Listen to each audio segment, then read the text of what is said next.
we cared. You know what I mean? I thought to start the game, we weren't here. And it was amazing that we were down 6 at the half, with the start that we had. And, just challenge our guys, to be present. If we're here, do your job and do it with energy and do it with effort. And I just told our guys how proud I was of them because they didn't feel sorry for themselves. They weren't pissed that I, challenged them. They owned it. And they went out there, and I think we got 17 straight stops, 25-0 run. And they had 9 points in the third quarter, and they shot 9% from the field. So that was my last message to our group is, when we play at that level, who can beat us? But why does it have to take me challenge? And I know we're tired. We've had a crazy schedule. So I know guys are tired. But, if you want greatness, and it's readily available, don't settle for good. And our guys responded, man. And I thought Jamal's energy once again was great. You look at KCP battling through his stinger up there and the defense that he played tonight. So really proud of us to finish up this road trip, 3 games, and to get the response that we did. Michael, you guys were down 14 in the paint at halftime, ended up winning the battle in the paint. I think Charlotte had 8 of their blocks in the first half. They're not a team that blocks a ton of shots usually. What were they doing in the first half to disrupt you guys inside, and what sort of changed in the second half for you? Yeah, they had 38 in the paint in the first, and I think only 6 in the paint in the second half. And again, that's just part of the challenge, owning it, accepting it, and embracing it, and going out there and doing your job. To your point, they were very active, flying around, blocking shots. That team has lost 6 games in a row before tonight, now 7. So you're getting a desperate team, on top of the fact that they're playing the reigning champs. So you're going to get their best. And they jumped us. I think it was very similar to the game here last year. They jumped us, and we found a way to come back and win the game. So we didn't panic. We just started playing harder. And the paint defense, to your point, in that second half, because at the start of the game, the first 12 points, 10 of those were layups, and then 2 free throws. And that's when I called my first time out. And I said, I'm not drawing up a play. This is a who wants to play. And you guys have a couple of minutes to show me you want to be here. And, again, we got the win. Michael, Hunter May with the Charlotte Post. I want to ask you about Nick Smith Jr. Was taking a couple slots before you guys in the draft. What did you see from him tonight? Yeah, he played well. Shot the ball well, got going, really quick, shifty guard, and made some big shots to get them back in the game. This is something that's a trend that I don't really like with that group, is that we've had big leads and we allow the game to become very interesting. And obviously Nick Smith was a big part of that. I think he was 5 of 7 from 3, 19 points off the bench. So yeah, you got to give him a lot of credit with the confidence in which he played with. It was impressive. Coach, how did you feel? How would you evaluate your bench's play tonight? I thought they were all right. Yeah,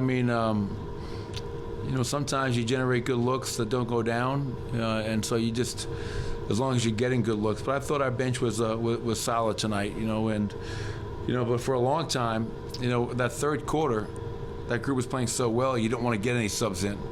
But then you realize these guys are exhausted. They're playing so hard. You got to get some of your guys in. And so I thought they did a solid job. But we'll watch the film and we'll clean up anything that we can to help those guys out moving forward. You talked a little bit about it before the game started. I think your 7th back-to-back, 17 or 18 road games, whatever it is now. And it is fatiguing. It's a tiring part of the season. Is this character building for this team as the season goes on, you think? Maybe we can look back at this part of the season. We build a little bit of character during this time? You hope so. To your point, I don't think anyone's had a harder schedule than us. And, that's just not me making anything up. That's just black and white. And for us to be where we are with all that, and is pretty incredible. If you can't factor in Jamal's missed games due to injury, you factor in the schedule, you factor in the fact that we're playing, CB and Julian and Peyton and Zeke, 4 young players in that second unit. I really like where we're at. And if you can get through the stretch that we've gotten through to this point, that hopefully you can build some confidence and build on that. You know, that's our hope as we move forward to Golden State on Christmas Day.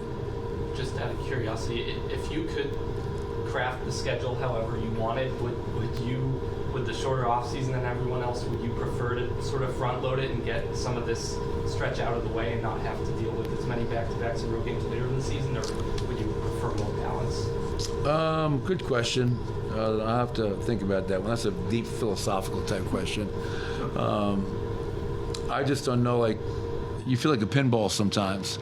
You're home, you're gone. You're home, you're gone. And that's why it'll be nice. I think we have somewhat of a homestand coming up. But, yeah, if you can get through, I think the key to your question is if you can get through that early to now where you have a favorable schedule maybe later, that'd be ideal. You know, but not everybody gets through that. And, you know, luckily we have a team that's won a championship and has a lot of talent and character and camaraderie in that locker room. How much does championship pride factor into winning some of these games that you might not win as you go along? I would even just take the word championship out, pride. I mean, like, you know, we won a championship last year. This is a new season. And I felt we had some guys that thought we could just show up tonight, you know. No Ball, no Rozier, no Mark Williams. They got a lot of guys out. They've lost 6 games in a row. We're the Denver Nuggets. Maybe we can just show up and win. And I think another reminder that we can't do that. Every team in this league has pride. They have talent. And if you think you can just show up, you're going to find yourself in a world of trouble. And we got out of it tonight. But our approach has to be a little bit better in terms of, I know it was a third game in 4 nights. I know it was the second out of a back-to-back. But we just have to bring it each and every night to the best of our ability. Coach, did anybody ask you about the third quarter, starting on a 25-1 run? What did you feel like happened there? They already asked me that. No, it was, that's one of the more impressive runs that I can remember. You know, my 9 years in Denver. You know, we chart kills. You know, you get a kill if you get 3 stops in a row. And, you know, to get 17 stops in a row is incredible. Their first point was off of a technical free throw. And that changed the game, obviously. We came out as the aggressor. We got stops. We ran. We converted. And we took control of the game.